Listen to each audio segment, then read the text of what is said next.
What's up, addicts? We're giving prescriptions today.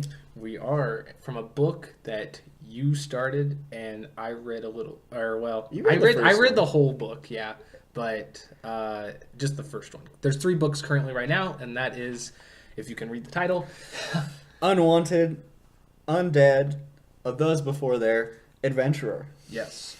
Which Michael, you want to give a little bit about what this book's about? So, this guy's a bro. He's an adventurer. He's not very strong. He wants to be the strongest of all time, but he sucks. He's got no inherent skills or magic. There's like magic, life force. I don't know what it's called right now, and divinity in this world, and spirit. Yeah, I Mana, was trying to spirit, and divinity in this world. He's got like all 3 of them, which is super rare. But his But- tank is like half a gallon, so Yeah. he can't really use anything.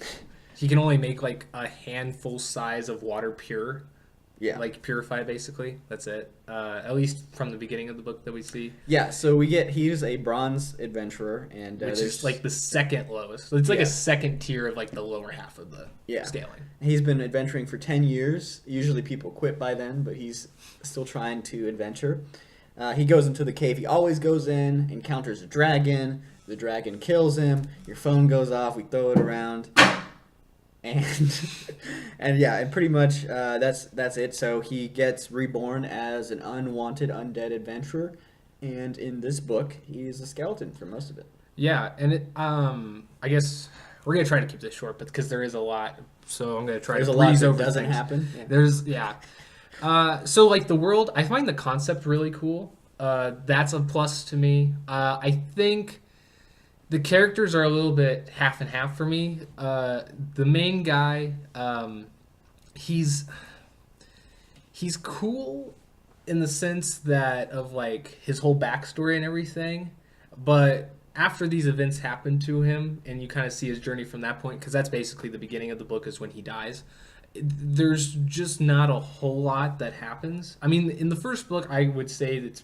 probably the most that happens considering like the next 2 books that come after it, because he does have a lot of change, I guess you could say, but mainly just in his appearance. You don't really see him do much, and so that makes the first book a little slow.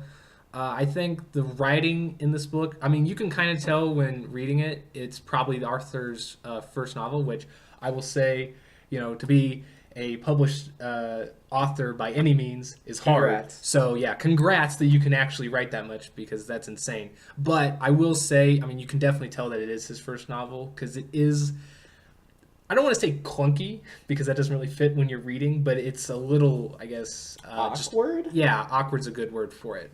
And so that hinders it maybe a little bit in terms of just like reading it, because you're just reading it's like a, oh gosh, I'm going to forget perspectives, but it's not told from like, or it is told from his perspective, but it's not like him talking. It's not him like living it. It's just him narrating it.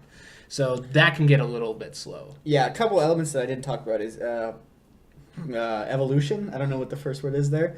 So because he wants to become a human, you get to find out that every time he kills a certain amount of enemies, he does something that's cool, that's like out of the ordinary. He gets to evolve. So in this book, he evolves from a skeleton to a ghoul. That's kind of central in there as well. And one thing that I also, talking about him being a new author, one thing that I've seen in books 2 and 3, and you can even kind of see it in this book, is they'll introduce a character and then we won't see them for a while. Like, oh, they're coming back. No, they're gone.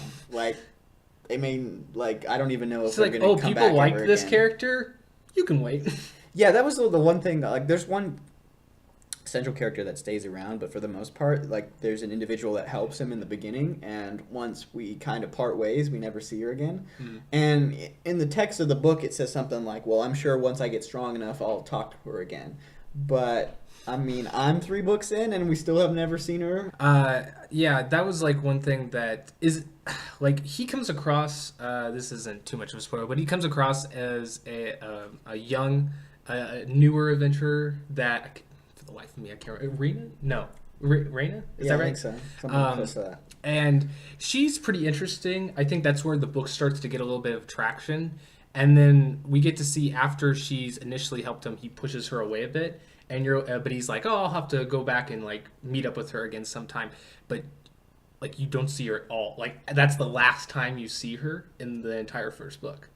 and it's like one of those things where, like, I mean, you like it's not bad to like wait off, until the next book because he does have a lot of stuff that they're wanting to focus on because at this point they haven't really explained a bunch of the world stuff.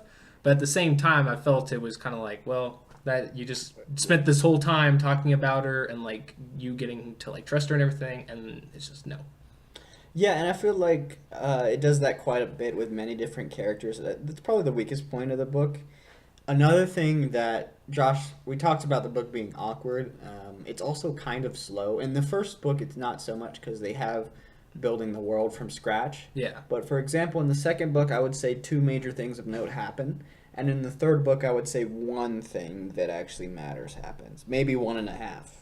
Yeah. And for me, it's not necessarily that I don't like because I love the concept, and it's not necessarily that I don't like the characters, even though I will say that sometimes they see a little bit uninteresting, but it's mainly just because it's like so slow, and for, especially like us when we're having to wait months and months for them to translate everything, I don't know if I could suggest that this is a series that you should like pick up like immediately and like get into because like there is several books out, but Book 3 came out this week. Yeah. But it's just like I don't know, like you'd be waiting a long time if you got invested. I think this is a thing that if it did get adapted to a show, I'd like really enjoy it, depending on if they moved faster. Yeah, if they do 6 books maybe. Yeah, 12 episodes, 6 books. They could probably like this is a perfect representation of like one book equals one episode. Yep. Yeah, because like I think the first volume you could have like 1 or 2 episodes. For sure. Yeah. So that's what I would say. It's not because I just didn't find it uninteresting or there was any like plot problems. It was just that it moved at a pace that I wasn't comfortable with. Yeah, at a novel. And I don't want to seem too harsh on the book because it does. I mean, the concept's great. Yeah. The main character's pretty solid, and you have some secondary characters that are interesting. I think it's just coming from reading Ari Ferretta or Don Machi, and you get someone who's been writing for or Slime. You get someone who's been writing for 10 years or whatever, and they've gone through the whole, I'm going to explain every little detail. Yeah, and they've had time to revisit the story, from like a web comic to now to a light novel or a TV show or, like One Punch Man. He's revisited some things of the story. You can tell that this is, I wouldn't say it's a first version because I'm sure he's written, very different versions of it, but you can tell it's not as refined as some of those other series.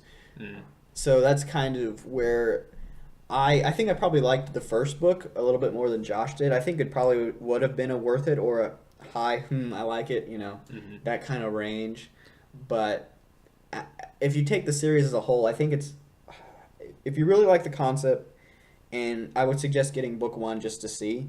And after that, it's kind of just, unless you're super interested and you're super like, oh, the main character's so great, and I love reading all these series, and this is, I'm running out, then maybe you can continue reading it. But for the most part, I wouldn't recommend it for someone who's either just getting into reading or just, getting into fantasy, the fantasy genre in general. It's not the best. I think it's like a good companion series, like if you're wanting to read something in between books, one that you don't pick up as soon as it comes out, but you just kind of let it accumulate and then you get to it whenever you can. Like I could see that being a good way to like read this series. I think for me, just judging off of the first volume I read, I'd give it probably like middle of the road. I like it. It just it was like watching a show that it's like one of your B-list shows, I guess you could say, where you're like, I really like this, but it's not like enough for me to put it in like the A category, at least from what I've seen of yet. And that's just one of the things I wanted to see more, so I could have a better rating of it. But there just wasn't enough. I didn't feel like there was enough for me to see to really give it anything higher than that. But I will say, and you can correct me if you think I'm wrong, I think if you are a fan of the Overlord light novels, because that moves at a little bit slower pace as well, I think this might be up your alley. I think it probably moves a little bit slower than Overlord, maybe. Yeah, but it's not as high quality, but yeah. Yeah, so that's about what I would say. Yeah, I mean, I was really disappointed with book 2 and book 3, buying book 3 the day it came out, however long ago that was. A week ago? I mean, by the time you're watching this a year ago. But yeah, it was just such a disappointment because book 2 ends on a cliffhanger. You're like, oh, what's going to happen? Is this going to be... And then it's like, oh, no, it's just a normal guy. Okay, cool. Yeah, there's... I don't know, like, because in the first volume, it feels like after he gets out of the moon's reflection, it's just a bunch of side quests, and they're not really because, and I mean like side quests is like he completes the whole thing. You see him like interact with the people, but once that interaction's done, they don't have like any further interaction at all. It's like the main story because like when he helps the shopkeeper, that's gone. Like it doesn't affect the rest of the volume. Or like the girl at the end. I guess it kind of affects it in the way that how he's going to be able to progress in the next dungeon. But still, though, not a whole lot of substance there. We don't really learn anything about her. So yeah, that's about it. That's all I can really say. Do you have any final things you want to say? No, I mean it's a good concept. I want to continue following the author and see where they go, because certainly the idea and the basis for it is interesting. I like the main character. I like some of the other secondary characters, but unless something drastically changes with book four, I think I'm not gonna pick up the series again. So I'll have to look at reviews and see what people are saying. But for the most part, continue doing what you're doing, but do it better. Does that make sense? And Undead, Unwanted Adventurer, something like that. I think it's the other way. Unwanted Undead Adventure. Yeah, it's something you can pick up if you're out of options and you have a reading addiction like me. You may enjoy it, but it wouldn't be at the top of my list, or it wouldn't be in a book to basically introduce people to the genre. So I think that sums it up pretty well. So this is officially the longest addiction prescription video, but we hope you guys find it useful, and let us know if you guys either are going to check this out, if you have, and what your thoughts on it. And be sure to stay tuned for our other light novel reviews coming up, as well as some comic stuff. Some spooky skeletons. Spooky, scary skeletons. For sure. So, anyway, see you guys later. Peace. Peace.